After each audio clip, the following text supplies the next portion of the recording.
For years, I held on. To people, to moments, to the way things used to be. I thought that was love. I thought letting go meant betraying what mattered most, and that belief quietly broke me.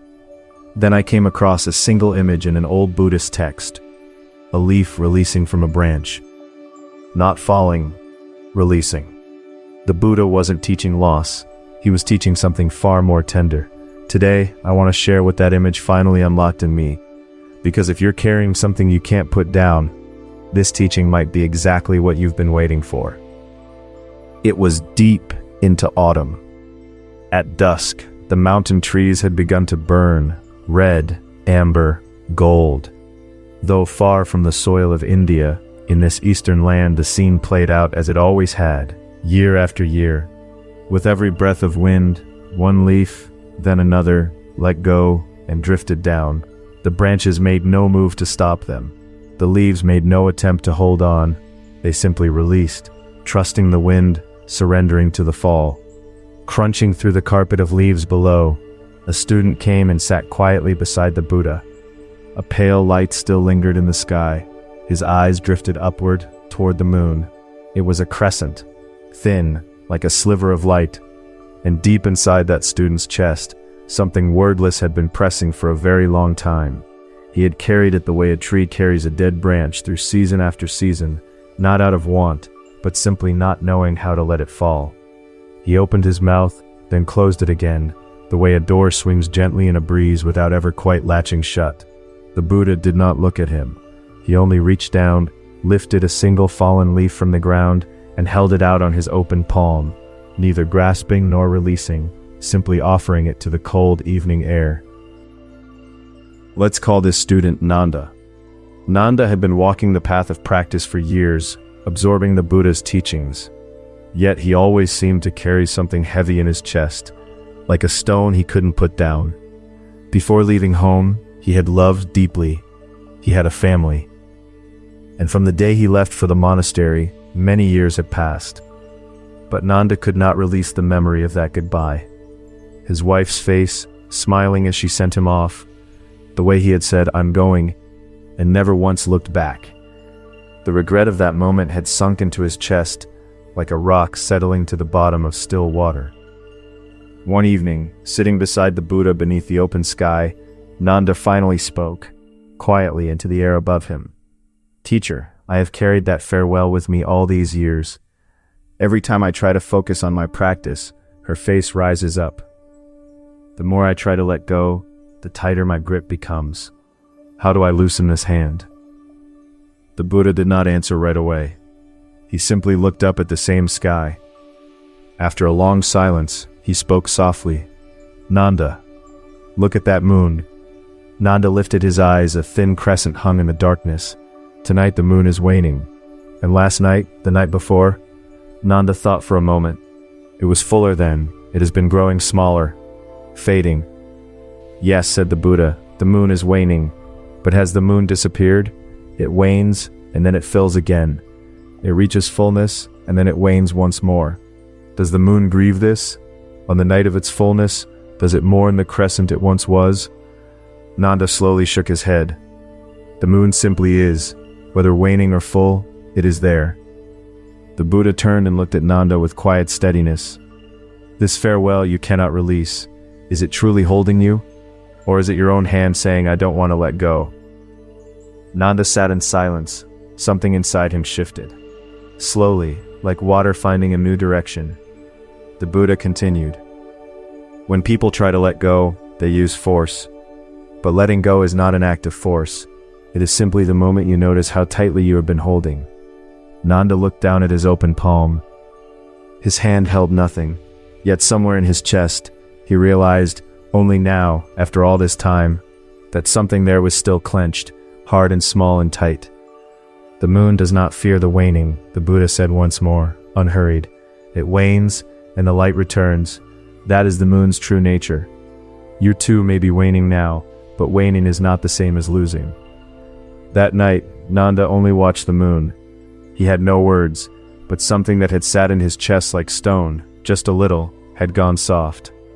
He did not sleep easily, but sometime before dawn, He noticed his breathing had changed. Quieter, as if his body had quietly set something down without asking his permission.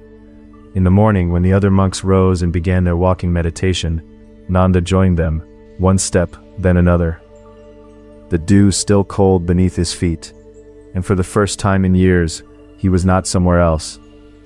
Her face still came, but now it came the way moonlight comes through a window, not demanding to be held, simply passing through.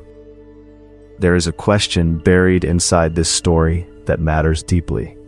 When we say we can't let go, what exactly is it that we're holding? A farewell we never finished, days that are over, a job we lost, a relationship that broke, a dream that ended. Most of us have held something like this, wanting to release it and finding we couldn't. But listen closely to what the Buddha quietly asked Nanda. Is it truly holding you, or is your own hand saying it doesn't want to open? This is where Buddhist teaching cuts to the core. The pain doesn't come from the fact that a goodbye happened. It comes from the belief somewhere beneath our awareness that it should not have, that it was wrong, that it was not supposed to be. The moon waning is simply a fact, but to someone who believes the moon should always be full, a crescent isn't just a waning moon, it's a ruined one, a missing one, a moon that has failed, the same moon, completely transformed by a single assumption. Our suffering works in much the same way. It's not the loss itself that destroys us. It's the conviction that the loss should not have happened. It's not the change that hurts. It's the wish that things would not change, turning every change into a wound. In Buddhism, this is called attachment. But here's what's important. Attachment is not the same as love. Love is beautiful. Attachment is what happens when we try to freeze love into a fixed shape, to say it must look like this, and only this, forever. The love itself, keep it. But the insistence that it take only one form, that it never shift, that it never end, that is the grip worth loosening. Most of us know the feeling of trying to let go and only holding tighter. The more we tell ourselves to forget, the more we remember. The more we vow to stop being attached, the more attached we become. This is not weakness. It's because the effort to release is itself a form of clinging. The moon doesn't think I must not wane, it simply wanes, and waning it still offers its light. There is one more question worth sitting with. Is the thing you're trying to let go of really yours to hold? When we say my grief, my regret, my attachment, we assume there is a fixed solid self that owns these things, carries them, stores them. But Buddhism asks something more fundamental. Is there a fixed self at all? What we call I is not a permanent object.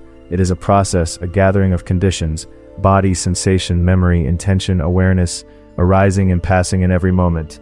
If that's true, then my grief is not something a solid self must carry forever. When conditions shift, the shape of the grief shifts too. Today's pain will not remain in today's form indefinitely. That is no different from the fact that the moon cannot hold its waning forever. This isn't a matter of attitude or positive thinking. It's a matter of how existence actually works. We suffer because we try to fix what is, by nature, in motion. A river does not grieve the banks it left behind last spring. It simply moves, and in moving, it becomes the river that reaches the sea. So how does any of this touch the life you're actually living? Imagine a moment at work. A project you gave years to has come to an end. Or you've been moved out of a role you'd grown into, one that felt like yours. Some part of you had quietly decided, this work is who I am, this role is me. And when that changes, what rushes in? Loss, anxiety, sometimes anger, all of it completely understandable. But if you borrow the Buddha's question for just a moment, is the pain coming from the fact that things changed, or from the belief that they were never supposed to? The point isn't to judge yourself for believing it, it's simply to notice, oh, I had decided this was permanent.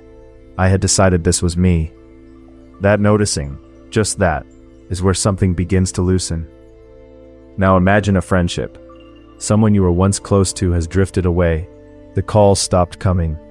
A person who used to be right beside you is now somewhere distant. Maybe you find yourself thinking, I want things to go back to how they were. Relationships change because people change. You have changed, they'd have changed, like the moon shifting its shape a little more each night. No relationship today is exactly what it was yesterday. Wishing for the way things were is a little like asking the moon not to wane.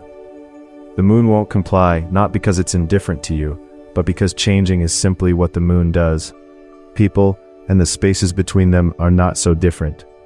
And then there is something deeper still, something some of you may be living with right now, the body aging, capacity quietly shrinking, the feeling of, I used to be able to do this, I used to be more than this. Here is a question that may shift something at the root. Is the person you were at 30 and the person you are now the same person? Buddhism would say, there is no fixed self to begin with. What you experienced as your younger self was a particular gathering of conditions, youth, energy, circumstance, coming together to produce that version of you. What stands here now is another gathering. Neither is the real you, neither is false. The moon at its fullest is not more moon than the crescent. Both are simply the moon, in the form this moment calls for. The belief that we are losing something as we age rests on the assumption that the fullest version was the truest one.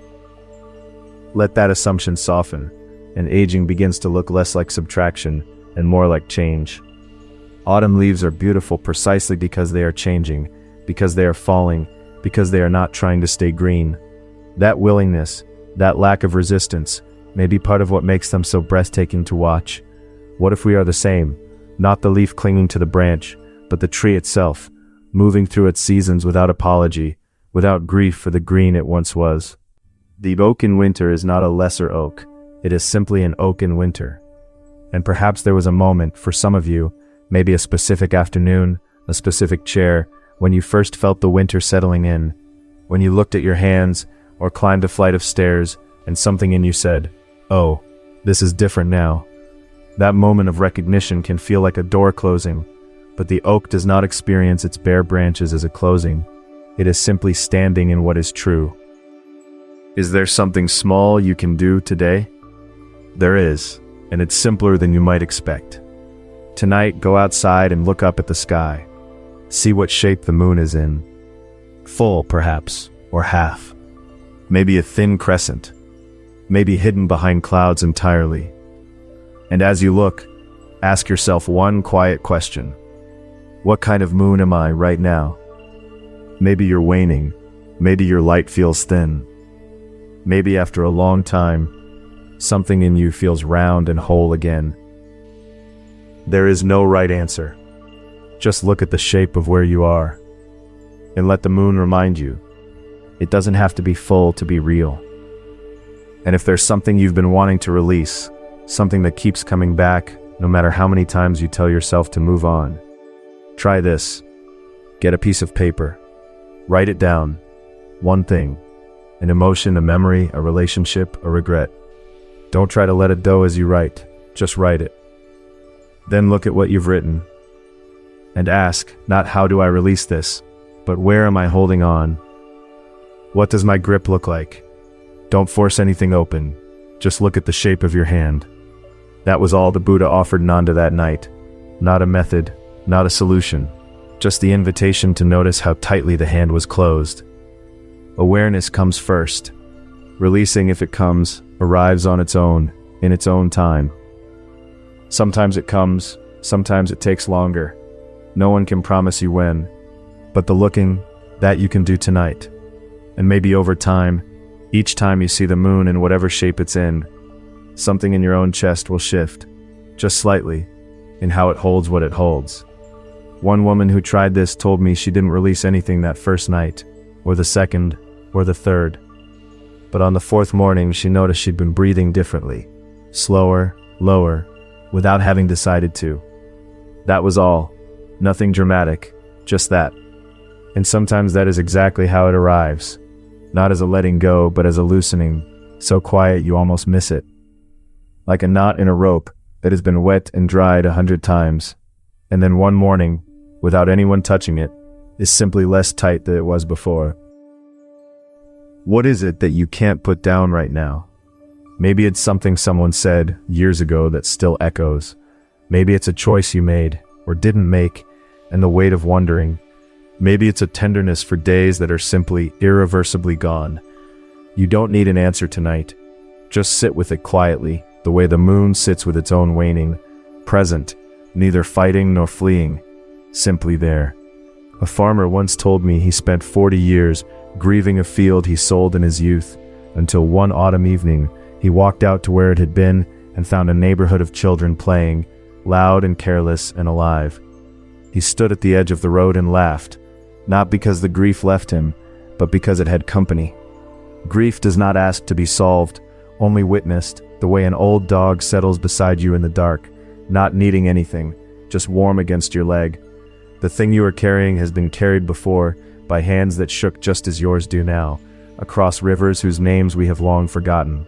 Let that be for this moment enough. The leaves falling today carry the same quiet truth we explored in a previous teaching, the way impermanence speaks through fallen things. You'll find that episode linked in the description below. When an autumn leaf falls from the branch, it takes nothing with it. Not the memory of being green, not the pride of having turned red, not even the years it spent catching wind on that particular branch. It leaves all of it behind and simply falls. And in falling it becomes something else, earth, in time, that feeds next year's roots. Letting go is not disappearing, it is changing form. When the moon wanes, the light is not gone. It is simply wearing tonight's shape. And it will fill again. That is the nature of the moon. And somewhere in that cycle, we live too. If you are holding something right now that you cannot release, please don't call that weakness. In most cases, it is evidence of how deeply you loved, how real it was, how much it mattered. But perhaps, just for tonight, you can notice the shape of your grip. Not to force it open, just to see it. Whatever shape tonight's moon takes, that is tonight's moon. Whatever shape you are in right now, that is who you are right now. Even waning, the light is still there. A man once sat by a river for 3 days, unable to leave because it was the last place he had spoken with his father. On the 4th morning, the river was still there, and so quietly was he. The water had moved on as water does, but it had not taken his father with it. It had simply made room for what Grish needed next.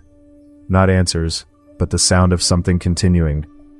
He stood up on that 4th morning, not because the holding was finished, but because the river had shown him that moving and remaining are not opposites. And he carried the water's lesson home in his shoes, in the mud on his hands, in the way he breathed a little differently from then on. Pause. Whose face came to mind while you were listening today? One story a day. In a week, your words will change. In a month, your eyes will change. In a year, the same world will look completely different.